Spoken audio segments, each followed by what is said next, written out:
Welcome! In this video, we will guide you through the process of configuring a METTLER Toledo terminal in DataBridge. Start by launching the DataBridge software. Once open, navigate to the top left corner of the screen and click on Configuration. In the Configuration tab, locate and select Scale Configuration from the drop-down menu. Then select Scale Configuration again to proceed. At the bottom of the page, you will see a list of available terminals. Choose the terminal you want to configure and fill out the information fields provided.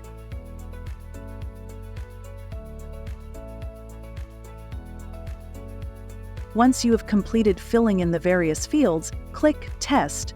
You will be notified if the connection is successful. Once you receive a notification confirming the successful connection, proceed by checking the box labeled Enabled. To save your changes, click on the Save icon located on the left side of the page just beneath the fields. After successfully saving your terminal, you will see it appear in the top right corner of your screen.